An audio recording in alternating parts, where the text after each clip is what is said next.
Namaste, all of you.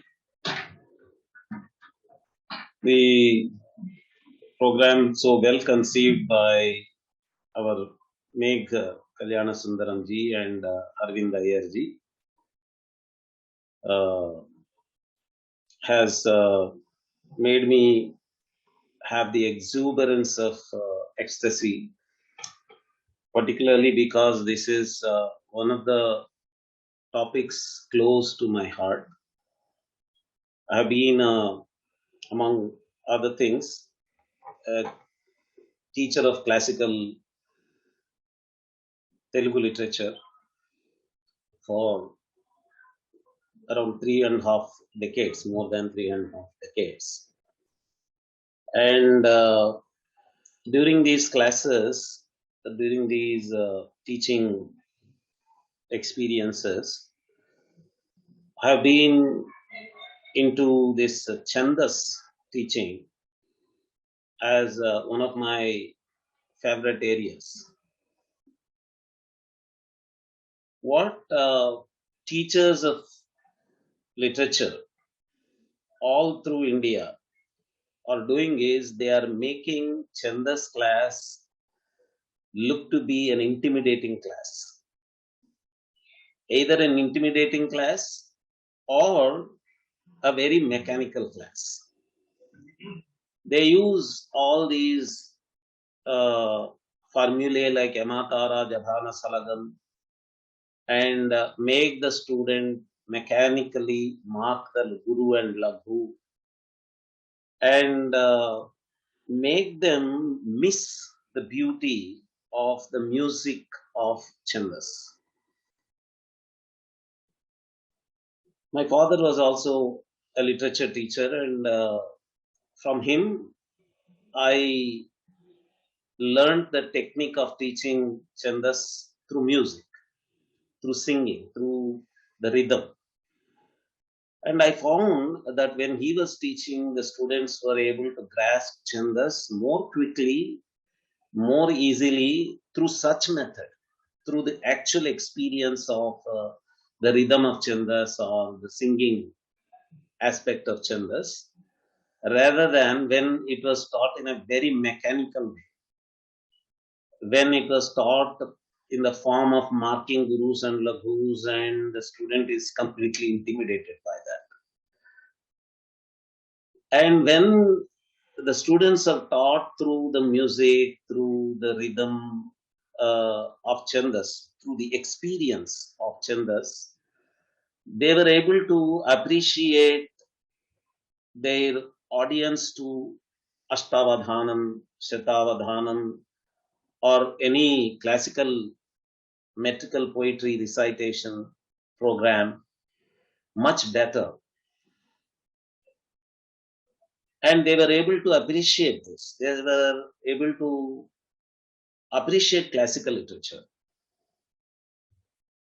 I have to make a few comments on the way we have gathered today here. One of the observations is that almost every one of the symposium speakers is from Karnataka. Shri JSS Murthy, Dr. Shankar Bharadwaj, Sri Lalita Rutanaguri, Raghavendra Hadbalduji, everyone is from Karnataka.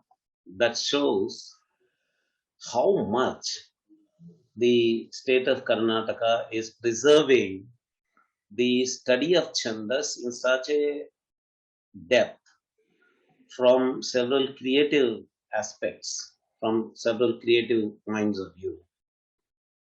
And I don't know how it happened, but Arvind Ayerji curated the speakers from Karnataka. And both Arvind ji and our Meg Kalyana Sundaram ji are from Chennai,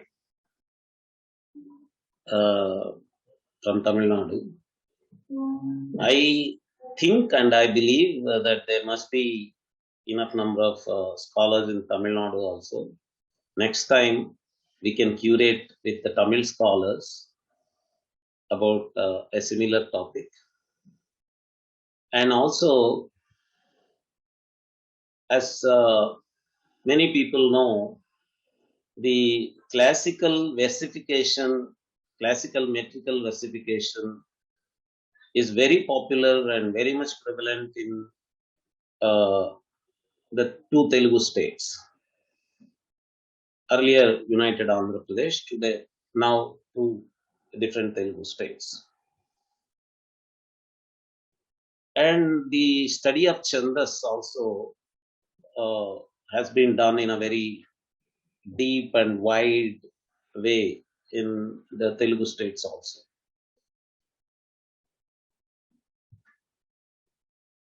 One of the things that was amazing in today's talks was Chediyapuji's, Chediyapu Avaru, I should say in Kannada. It's a study of Chandas Saundarya Mimamsa.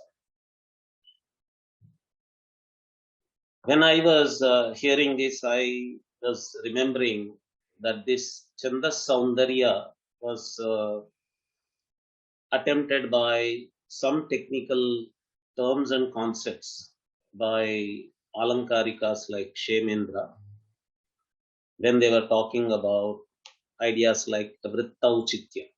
Shemendra in his Auchitya Vichara Charcha, while suggestively giving us a list of Auchityas, I'm saying suggestively because he himself says that they were just suggestive forms of Auchitya. There can be more. The critics, literary critics, can come up with their own new ideas of Auchitya. So among those suggestive list of Auchityas, he mentions a Vritta Auchitya also. So when you are talking of Vritta Auchitya, you are talking of Chandas Saundarya Mimamsa only. So probably by the time of Kshemendra, already there was an oral tradition of discussing an Auchitya matching between the content of the poem and the Vritta chosen for it. So that gives that is what is actually Vritta Auchitya. So that was being discussed. And in various other Alankarika expressions which were coming as part of Sukhavistuti, Kukavininda, as part of the avatarikas of various South Indian kavyas, there were mentions of mismatch between the content and the vritta that was chosen, and so on and so forth. In the contemporary, in modern Telugu literary critical discussions, one word that is used for craftsmanship in poetry, artistic skill in poetry, is shilpamu, the word chosen from uh, Shilpa Shastra. But that was used by a 13th century Telugu classical poet to refer to his own poetry. He says there is a Ubhaya Kavya Praudi Patinchu Shilpamunan Paraguda, he says. He uses that word Shilpamu there. And it is Vishwanatha Satyanarayana, one of the neoclassical modern poets of Telugu literature, who revived this word Shilpamu to talk about craftsmanship. And during the contemporary literary criticism, people went on adding their own adjectives to Shilpamu. They talked about Samasa Shilpamu, Vakya Shilpamu, and so on. And one Professor Patibanda Madhava Sharma brings in a word called Chandas Shilpam. Craftsmanship in Chandas. Craftsmanship in employing Chandas. Sculpting ability in employing Chandas. And he writes an entire dissertation about a classical Telugu poet Tikkana using this Chandas Shilpa. And once he created this idea and concept and methodological analysis of employing Chandas for craftsmanship, people started applying that method to the other poets also. Every classical poet was almost analyzed using Chandas Shilpam. Chandas Shilpam of other classical Telugu poets was also analyzed. And it was taken back to Kalidasa. It was taken back to Sriharsha. It was taken back to Nilakanta Dikshita. And they were doing Chandas Shilpam of the classical Sanskrit poets also. And such analysis probably is happening in Malayalam, probably is happening in Hindi, Gujarati, and other Indian, regional Indian languages. So, if we do this exploration of available contemporary studies on the employment of Chandas for Chandas Saundarya Mimamsa, probably we are going to have a big opportunity of contemporary studies in Chandas from all over India. But today we have seen a sample from Karnataka, a wonderful, extraordinary work that is happening, particularly from Dr. Shankar Bharadwaj ji. We were able to see a very rare study of a combination between Chitrakavya and Chandas. Actually, in contemporary literary criticism, with the domination of, Meghji is showing me his work, the book that he has done, Shankar Bharadwaj I'm has done. showing a book of, since you mentioned Chitrakavya, there is this book on Chitrakavya in modern Sanskrit literature, and you spoke about the further work that could be done. So I thought I should show Yeah, this. This is actually a good listing of modern Sanskrit literature, Chitrakavya. So, yes, and absolutely. Yeah, yeah, that is wonderful. And also, I should tell you, sharing my university experience, that inside the universities, because of an anti-classical approach of teaching, there is a repeated teaching to the students against Chitrakavya. This Chitrakavya tendency historically was dominant during 17th, 18th, and 19th centuries, during the time, during post Krishna Devaraya time, when small principalities and estates were in power, and the kings were taking pride in imitating Krishna Devaraya, and there is a very deliberate attempt to show that Chitra Kavitva is not poetry at all. There is no aesthetics in it and all that. And that led to a tendency of campaigning, propagation uh, about Ashtavadhana and Shatavadhana also. But that is again another example of how universities are moving away from the society. At the societal level, you see that thousands of audience attend an Ashtavadhanam program, Shatavadhanam program, Sahasravadhanam. In Telugu areas, there are Pancha Sahasravadhanam also. Avadhanam mostly involves a Chitrakavitva also in it. And when you show Chitrakavitva to people, there is a grand reception to it, a very great admiration for Chitrakavitva. But at the university level, people move away from this society and develop their own weird aesthetics and say, oh, this is not poetry at all. Because it was happening from uh, the kings that were patronizing poets who were, they use the words like acrobatics. This is all poetic acrobatics. But today, Dr. Shankar Bharadwaj was able to show to us.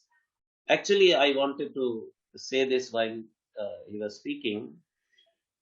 When a Bandha Kavitva is happening, there is a pattern of repetition of a particular syllable, and the chitra there, the graphic there is showing us the pattern of repetition of these syllables. And this repetition is an alankara. There was a question in the Q&A box. Somebody was asking whether there is a connection between alankara and chandas. This is the connection. Only when you talk of shabdalankaras, not arthalankaras, you can see a connection. In the South Indian languages like Kannada and Telugu, there is a prasa niyama, which is actually a shabdalankara, but becomes a chandas sutra. And Akshara Maitri in Vadi, in the Yati in Censura, also is a Shabdalankara, but becomes a rule, becomes a Chandas Sutra, a Chando Niyama. So, Alankarika, Shabdalankara features becoming Chando Niyamas has happened here. And also, when you go to Chitrakavya, particularly the Bandha Kavitva, you're able to see that what a figure of Mala or Ratha or Chakra or Naga, all these are showing to you is the kind of pattern of repetition of syllables that is happening, different from the named labeled Shabdalankaras in a Nalankarika Grantha like Chandraloka. And that is being given a form of graphic representation. So when you go from the figure, from the drawing to the syllables, then you might think that the graphic is guiding you, but the graphic is actually analyzing. It is bringing out the pattern of the repetition of syllables and how different meters and these patterns work together, how there is a restriction from the repetition pattern, I should say, not the figure, not the drawing, repetition pattern to the chandas that you can choose was beautifully analyzed by Dr. Shankar Bharadwaj ji. And I should also share with the audience that today INDICA Academy, INDICA kept its promise to Sri GSS Murthy Garu by organizing his talk here. There was a recent news making PhD announcement from Dr. Raj Popat about his breaking the tradition of Ashtadhyayi studies. And there was a discussion in an email group, Bharatiya Vidvat Parishad, where there was a feeling expressed that path-breaking research from certain scholars is not receiving enough attention. And then INDICA announced that if there are scholars who are feeling currently that their path-breaking work has not received enough attention, due attention from the public, then INDICA will provide an opportunity for such scholars to bring out their path-breaking, trend-setting research. Sri GSS Murthy Avaru came up with his announcement of his work on Anushtup and other Chandas aspects, showing that it is a path-breaking work, and it is indeed a path-breaking work. It is indeed an interesting work. Sri JSS Murthy ji studied his IISc course long back and retired long back, and he is keeping updated himself with Java. He wrote a program in Java, and he is writing programs in the contemporary software languages. Is amazing the way he's keeping track with the contemporary developments in software and using them to actually analyze chandas. There are already programs for scansion. I was about to tell Srikant ji that there are scansion programs for English metrical analysis for English words. Actually, that is English metrical verse is stress based. So, for us Indians to know the stress aspects exactly, accurately is a very difficult thing. So, usually when I do my English metrical verse writing, I go to these scansion softwares in English and check whether my English versification is exactly to that meter, iambic pentameter or iambic octameter, or any other such meter that I employ for my English poetry. Um, that we should do actually, because we are stress based metrical patterns we cannot recognize so easily without knowing the stress. And when it is syllabic length based patterns in Indian languages, like the way it is for Greek and Latin also, the scansion softwares that are created by, for example, one Srivatsaji is it is created, and there is another such software created by another Western person. They are able to do only, they are able to help in a very basic way to identify the meter of a verse. But the wonderful thing that Sri JSS Murthy Avaru has done is to do a much deeper analysis of the actual verse and bring out the rhythmic patterns in it, and bring out the rhythmic patterns that are possible from various meters in Chandas. And his path-breaking analysis of Anushtu, particularly, is very amazing. That needs a wider reception. Indica will do as much as possible for bringing wider reception for Sri JSS Murthy Avaru's path-breaking work in the area of Chandas that he is doing. There are studies of combinatoric mathematics about Pingala's work from Sri Amba Kulkarni, Professor Amba Kulkarni, and there are other analysis of mathematical findings from Pingala's Chandas.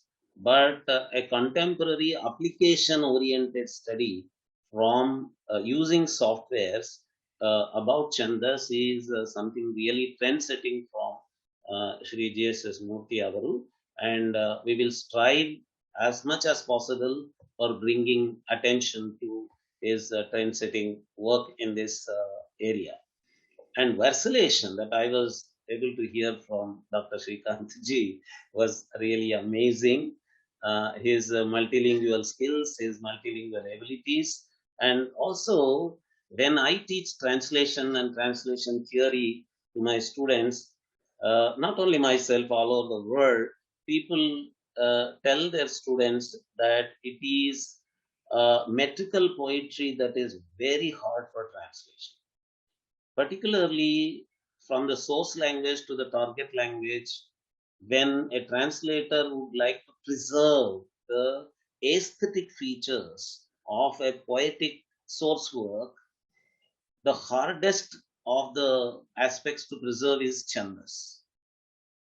Uh, that is a very difficult thing. And when you try to do that, it is an acrobatic, it is a balance beam exercise. If you are preserving Chandas, you are losing poetry. If you are preserving poetry, you are losing Chandas. But Dr. Srikantji amazingly was able to do this balance beam exercise. He was able to preserve the poetic aspects as well as the Chandas aspects. Recently, Kushagra Aniketji on Bharati Vidya Parishad email list, he was sharing his own metrically equivalent translation of Shivatandava Stotra, Panchachamara meter, from Panchachamara meter into Hindi and English. Hindi, I can imagine, because I did into Telugu also in the same way. Rhythmically equivalent translation into Telugu. But English was amazing. But I'm able to see a similar work from Shrikantji. And he knows music also, classical Carnatic also. He was employing Nata, Darbari, and all kapi and different ragas suitably for the different songs and poems that he was choosing. And this collection of a wide variety of highly creative scholars, the whole credit goes to Arvindji probably, and also Meghji. These gems, where were they lying? Arvindji, Uh, Arvindji, yeah. So, Arvindji, do you stay in Chennai? Yes. In Chennai, actually, Chennai is called Madras because there were Muttarasu, there was a community called Muttarasu community, and that Muttarasu community is the name became Madras. And these Muttarasu people are known for their Muttu collection. Ah. So you acquired all that skill of Muttu collection from the ocean. You dived deep into the ocean of scholarly world and you collected the muttus with a very good quality. And all the muttus today that we found in this symposium were really, really amazing. Each one of the talks was highly contributing. I can challengingly say that every one of the talks of this symposium was contributing. It was not a routine talk of an already known idea uh, in the scholarly circle. Every one was a contributing research article presented for this symposium, and that shows the amount of work that is going into classical literature. Shrikantji, I was amazed. You know classical Kannada so well. Actually, there is an impression that classical scholarship, classical language scholarship is completely disappearing. There was one of our own Indic Academy members who was saying that classical literature scholarship has disappeared already in India. And actually, to argue against him, I am collecting all classical literature scholars from all over India. Now I found all of you. All of you are so amazingly scholarly in classical Kannada. And there is, yes, in Telugu also, there is a big amount of classical Telugu scholarship that is available. And I am collecting classical language scholarship from all over India. And all this is being shown in this symposium, not just limited to Sanskrit, but also in classical regional Indian languages. Scholarship has been demonstrated, particularly from the point of view of Chandas.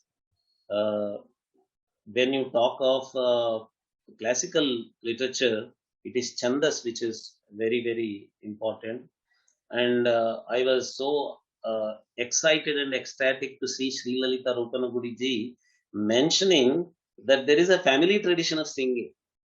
And the family tradition of singing is preserving the shloka recitation styles, shloka singing styles. And all this is very good information for the contemporary world to know that that is there. Such a world is there.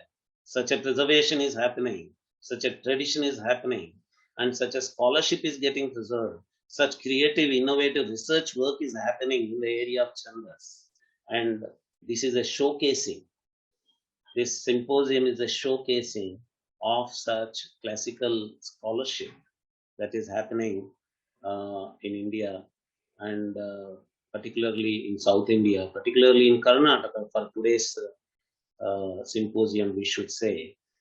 It is happening, and I am glad that I am part of this symposium. I thank Sri Megh Kalyanasundaranji and Arvind Ayarji for giving me that opportunity to be part of such a great activity, such a remarkable historical activity of Indic Academy that we have done today. Chandas is the other name for Veda, and there is a narrative without mentioning which I'll be failing today. as a part of that mythical narrative, Devas were running away from the Rakshasas. They wanted to find a shelter where Rakshasas cannot enter, and they entered Chandas. Rakshasas were not able to enter. It is Chandas which provided that shelter for the Devas to be shielded from the Rakshasas. The dhatu chadi, chadi achadane is the dhatu in Chandas, and that dhatu chadi, the achadana, samvarana. Someone in the symposium was mentioning that samvarana is covering the poetic deficiencies, but actually this legend, this Vedic legend, this Vedic narrative, mythical narrative, communicates the idea that meters have the ability to preserve the divine power. In the Vedic tradition, divine power is not something that is watching from the skies with big eyes above us, some personal god, nothing of that sort. For us, devatas are experienced by us in everything. So the aesthetics of poem have different devatas in them. One of such devatas is preserved by the Chandas. And the devata aspect of poetry is what is being mentioned here as devatas hiding in Chandas from the Rakshasas. Rakshasas do not enter Chandas. That is, the evil powers do not enter Chandas. Chandas binds the devatas. Poetry binds, mantras bind. We say this mantra is binding the devata. What is that? Actually, the divine power of aesthetic power of the poem is being bound by the chandas and is giving us. So when you experience chandas, you are experiencing the divine power. And I wish the audience of not just this live symposium, but of all the recorded telecast of this recorded symposium, I wish all of them to get protected from Rakshasas, from this experience of Chandas. Thank you. Thank you so much. Thank you so much, Dr. Paturi. That was, it takes a special confluence of skills to be able to summarize after having listened to all the other conversations. And I'm so glad you ended on the note that you did about protection. Just one small, for all the viewers who are still with us, it is Shankar Raja Ramanji and not Shankar Bharadwaj, in case you're going to search for it. Yeah. I'm sorry. And he's part of our classical library translation. He's a commissioned scholar as well. So we are so glad he's part of that. And Dr. Paturi mentioned Amba Kulkarni ji as part of his closing comments. And that's our next event, at Center for Bharatiya Languages. Our next conversation is with Dr. Amba Kulkarni on how she has built in University of Hyderabad the Samsadhini.